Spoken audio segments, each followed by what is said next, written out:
Hujambo mtazamaji, kutoka idhaa ya Kiswahili ya redio China kimataifa. Hii ni Nuru ya Mashariki tuliokuandalia hii leo. China yaongeza mafunzo ya roboti kwa matumizi ya kila siku. China yaongeza kasi ya maendeleo ya teknolojia ya 6G, na Afrika Kusini inategemea mkataba wa mavuno ya mapema kuongeza mauzo yake ya nje kwenda China. Kwa hizi na habari nyinginezo nyingi, jumuika nami Khamis Darwish.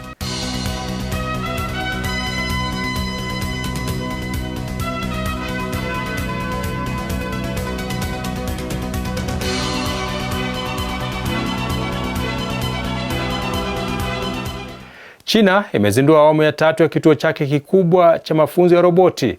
Hatua hii inalenga kuboresha uwezo wa roboti kufanya kazi katika mazingira halisi ya maisha ya kila siku. Tom Wanjala na taarifa hiyo kwa kina. Kituo kikubwa zaidi cha mafunzo ya roboti zinazofanana na binadamu nchini China kimezindua rasmi awamu yake ya 3. Hatua hii inalenga kuongeza uwezo wa kompyuta ili kusaidia roboti kufanya kazi katika mazingira halisi. Mpango wa kuanza awamu hii mpya wa kituo cha mafunzo ya data ya roboti za Beijing ulitangazwa wakati wa jukwaa la teknolojia ya akili jumuishi katika mkutano huo. Kituo hicho kipo katika wilaya ya Shijingshan, magharibi mwa Beijing, na kina ukubwa wa zaidi ya mita za mraba 10,000. Kinafanya kazi kama shule ambapo roboti hufundishwa kupitia mazingira mbalimbali kabla ya kuanza kutumika kazini. Kinalenga teknolojia muhimu kama vile utendaji wa hali ya juu wenye usahihi mkubwa na uwezo wa roboti kuhisi mguso. Lengo ni kutatua changamoto zinazojitokeza wakati wa majaribio na kusaidia kuhamisha teknolojia kutoka maabara hadi matumizi ya viwandani.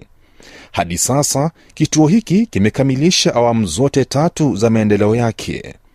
Awamu ya kwanza ilikamilika mnamo mwezi Machi mwaka uliopita, ambapo mikono ya roboti 100 yenye magurudumu iliwekwa katika hifadhi ya Shaogang. Awamu ya pili ilihusisha roboti 100 zinazofanana na binadamu zilizotumika katika maeneo mbalimbali kama viwandani, majumbani na kazi za kila siku. Roboti hizi zilikuwa zikifanya kazi kwa takriban saa 10 kwa siku na kuzalisha takwimu milioni 6 kila mwaka, kiwango kinachoongoza duniani. Awamu ya 3 iliyozinduliwa sasa inalenga kusaidia roboti kufanya kazi katika sekta mbalimbali kama uzalishaji viwandani, usindikaji wa mazao ya kilimo, huduma za hoteli, usafi wa majumbani, usimamizi wa nyumba za kisasa na huduma za matibabu. Hata hivyo, ukusanyaji wa data kwa ajili ya kufundisha roboti unahitaji sana nguvu ya kompyuta na wataalamu wenye ujuzi. Kwa sababu hiyo, muungano wa sekta mbalimbali unaolenga data za akili jumuishi pia umeanzishwa. Muungano huo unajumuisha zaidi ya taasisi 40 kutoka serikalini, viwandani, vyuo vikuu, taasisi za utafiti na makampuni binafsi. Pia unahusisha makampuni makubwa ya teknolojia ya kompyuta yatakayotoa msaada wa uhakika wa nguvu ya kompyuta kwa kituo hicho. China inaongeza kasi ya maendeleo ya teknolojia ya 6G, huku wataalamu wakitabiri uzinduzi wake wa kibiashara ifikapo mwaka 2030 na kusisitiza kuwa itakuwa mtandao unaozingatia AI, tofauti kubwa na 5G. Kauli hiyo ilitolewa wakati wa jukwaa la Zhongzhou mjini Beijing. China inalenga kuharakisha maendeleo ya teknolojia ya mawasiliano ya mtandao wa kizazi cha 6G, huku wataalam wakitabiri uzinduzi wa kibiashara ifikapo mwaka 2030 na kusisitiza muundo wake unaozingatia akili bandia kama hatua mpya tofauti na 5G. Makadirio hayo yalitolewa katika mkutano wa mwaka wa jukwaa la Zhongguancun lililokamilika Jumapili jijini Beijing, chini ya kauli mbiu ujumuishaji kamili kati ya ubunifu wa teknolojia na viwanda. Zaidi ya mafanikio 560 ya kisayansi na kiteknolojia pia yalionyeshwa katika kituo cha maonyesho cha jukwaa hilo, ikiwa ni pamoja na roboti zenye uwezo wa kufanya kazi za mikono. If I had to describe 6G with some keywords, the first would be AI native. The 6G network is no longer just a communication network. It deeply integrates AI capabilities. Every network unit, base stations, terminals, core networks,